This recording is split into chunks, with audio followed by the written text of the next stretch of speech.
మన VVIT university absolute discipline, absolute education. ఏం చెప్తారు ఈ జర్నీ గురించి, ఇప్పుడున్న సినిమాల గురించి అసలు ఒక మాటలో? సినీ ఫీల్డ్ లోకి రావాలనే ఒక ఎయిమ్ తోటి స్టార్ట్ అయ్యి వచ్చిన తర్వాత అక్కడ ఒక 30-40 ఇయర్స్ ఉండటం అనేది ఇట్స్ బ్లెస్డ్. ఇది ఓకే, అదృష్టం. అది చాలా మంది ఉండలేక సంవత్సరానికి 2 సంవత్సరాలకి వెళ్ళిపోయి డిపార్ట్మెంట్లు మార్చేసి అది లేదని ఇది ఇలా వెళ్ళిపోతూ ఉంటారు. అవును. బట్ మనం అనుకున్న ఫీల్డ్లోనే అనుకున్న డిపార్ట్మెంట్లోనే ఇంకా అదృష్టం కొద్దీ యాక్టింగ్ అనేది ఒకటి వచ్చి దాంట్లో ఆన్సెట్స్ ఉంటున్నాం. మనం సినిమా ఫీల్డ్లోనే ఉంటున్నాం కదా, అది ఏ డిపార్ట్మెంట్ అయినా కానీ అది మనకు అదృష్టం. మనకు వేరే ఉద్యోగం కానీ వేరే వ్యాపారం కానీ ఇంట్రెస్ట్ ఉండదు. ఓకే, ఒక గోల్ తోటి ఒక ఫ్యాషన్ తోటి డ్రీమ్ అనుకుని వచ్చాం. ఓకే. సో ఆ ప్లేస్లో అలా ఉండగలగటం అనేది చాలా అదృష్టంగా భావిస్తాను నేను. Okay, assistant, associate, co director, 19 సంవత్సరాలు ఆల్మోస్ట్ మీ జర్నీ అంతా అలానే అయింది కదా. అవును. అప్పటికి ఇప్పుడున్న టెక్నాలజీని చూస్తే ఏమనిపిస్తుంది? కొంచెం గిల్ట్ ఫీల్ ఉంటుంది అనుకున్నది. అంటే అప్పుడు ఎప్పుడైనా సరే మనం ఉన్న టైంలో ఉండేదాన్ని మనం ఎంజాయ్ చేస్తూ ఉంటాం. అవును. ఎందుకంటే అందరికీ సమానంగా ఉండేది అప్పుడు.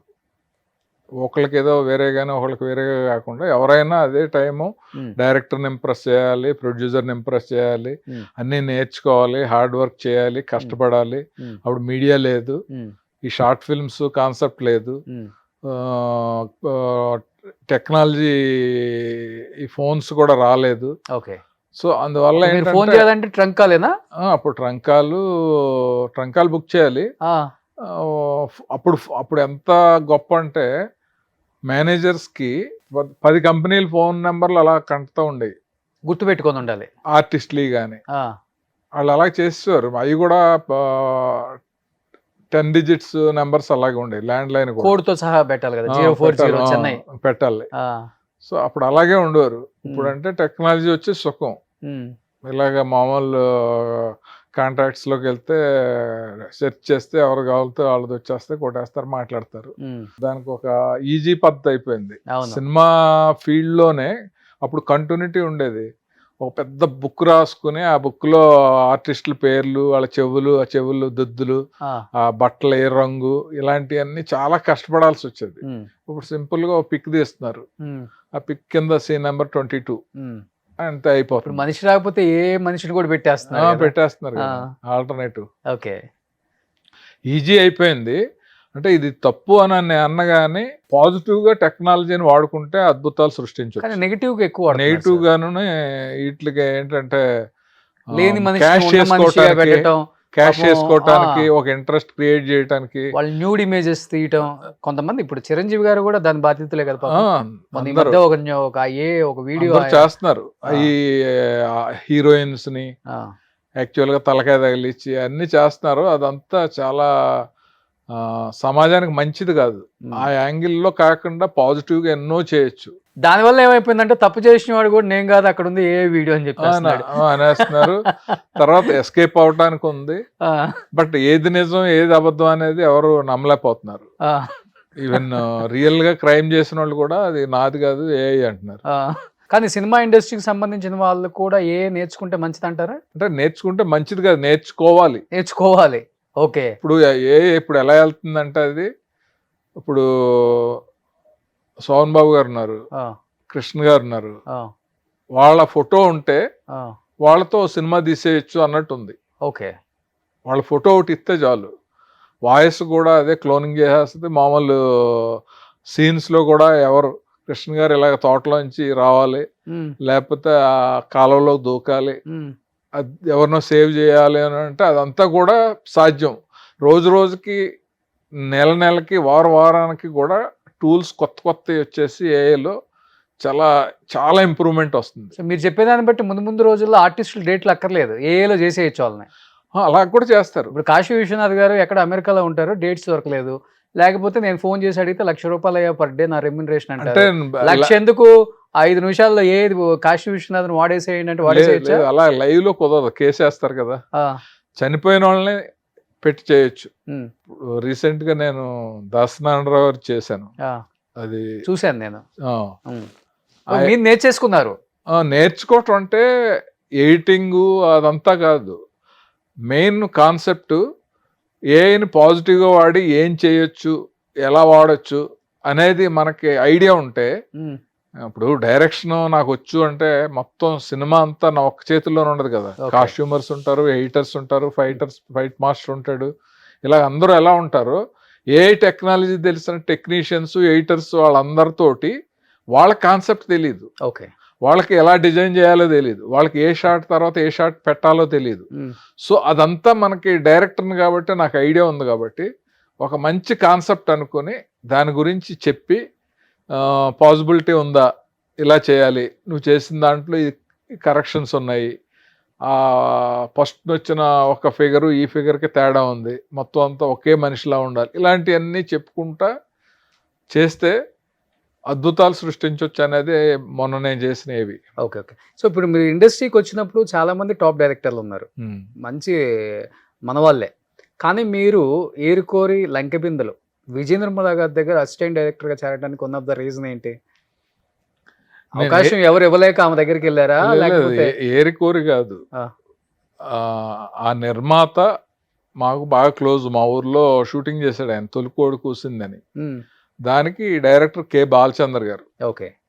సో నేను ఆయన ద్వారా బాలచందర్ గారి దగ్గరికి వెళ్ళే ఫస్ట్, వెళ్ళి కూర్చొని మాట్లాడితే తప్పకుండా చేద్దిగాను నేను, నా దగ్గర ఈ లోపు నువ్వు ఒక తెలుగు సినిమా చేస్తే నీకు తమిళ్ వచ్చేస్తుంది మాట్లాడడం గట్టని, ఓకే, దాని తర్వాత నా దగ్గరికి వచ్చేద్ది కానీ అని చెప్పి ఆయన సజెషన్ ఇచ్చాడు. కరెక్ట్గా ఆ నిర్మాత ఇప్పుడు విజయ నిర్మల్ గారితో లంకెబిందెలు అనే సినిమా చేస్తున్నారు. సో అయితే ఈ సినిమా చేస్తానని నేను తమిళ్ వచ్చాక నేను బాలచంద్ర గారి దగ్గరికి వెళ్తాను అన్నాను. నాకు తమిళ్ వచ్చేసింది, బాలచంద్ర గారి దగ్గరికి నల్లా తెలియం, ఓకే, పూరా తెలియం. ఓకే. సో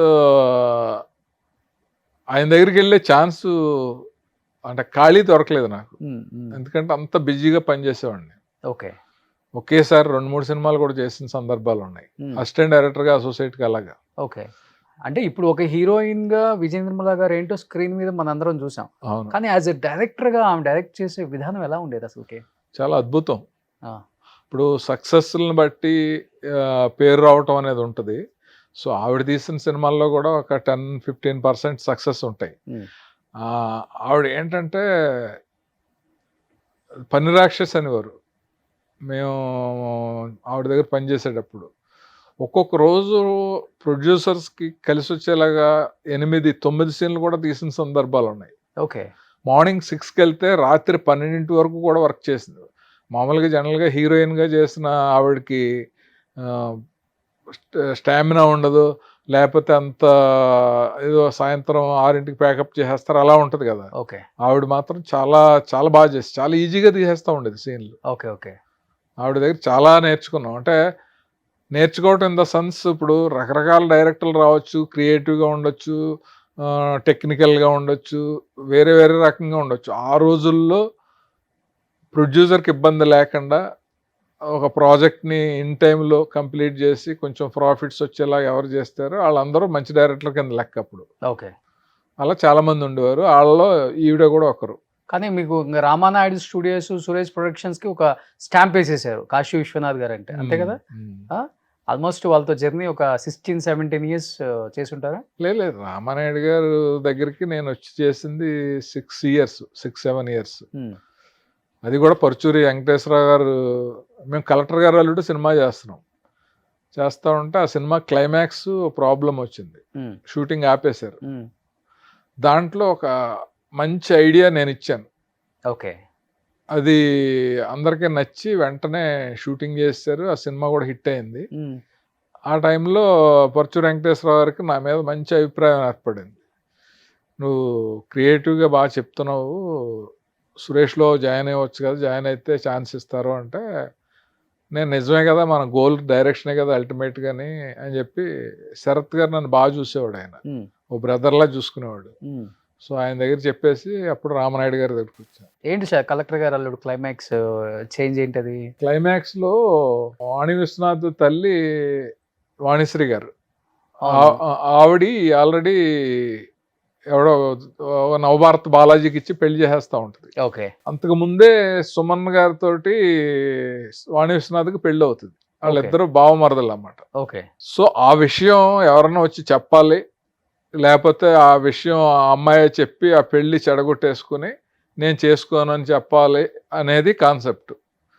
అది రొటీన్గా డైలాగుల్లో వచ్చి చెప్తే ఏముంటుంది, ఆపండి అని ఒకడొచ్చి ఆల్రెడీ వాళ్ళిద్దరికి పెళ్ళి అయిపోయింది అనేది చాలా సినిమాల్లో చాలా చూసేసాం సేమ్ మనం. అప్పుడు ఉందిలే బాగా ఫార్మేట్. ఉంది. కానీ కొత్తగా చెప్పాలనే డిస్కషన్ వచ్చింది. సో ఎవరికి ఐడియా రావట్లేదు. గోపాలకృష్ణ గారు, వెంకటేశ్వరరావు, డివి మినార్ అనే హోటల్ ఉంది, అక్కడ కూర్చొని రోజు 2-3 రోజులు సిట్టింగ్ వేసాం. ఓకే. ఓ రోజు నాకు ఫ్లాష్ లాగా ఒక ఐడియా వచ్చి, సార్ పెళ్ళిళ్ళలో టీవీ లైవ్ పెడతా ఉంటారు కదా, ఇప్పుడు అక్కడ మండపంలో పెళ్లి జరుగుతుంది, అది లైవ్లో వస్తూ ఉంటుంది, జనం అందరూ చూస్తూ ఉంటారు. ఓకే. సో సడన్గా వాణి విశ్వనాథ్కి ఎవరికో పెళ్ళి అవుతూ ఉంటే టీవీలో సుమన్ను వాణి విశ్వనాథ్ జరిగిన పెళ్లి క్యాసెట్ వచ్చేసింది అనుకోండి, జనం అందరూ షాక్గా చూస్తారు కదా. ఓకే. ఓకే. ఓకే. చూసి ఇదేంటి ఇది ఆ పెళ్ళేంటి ఈ పెళ్ళేంటి అంటారు కదా. అలాగా వీళ్ళిద్దరు పెళ్లి గురించి తెలిస్తే క్లైమాక్స్ బాగుంటుంది అనగానే వాళ్ళకి నచ్చింది. నచ్చి వెంటనే ఓకే చేశారు. సినిమాలో అదే ఉంటుంది. ఓకే. సుమన్ టీవీలో మీ పర్సనల్ అండ్ బిజినెస్ ప్రమోషన్స్ కోసం కింది నెంబర్కి కాంటాక్ట్ చేయండి.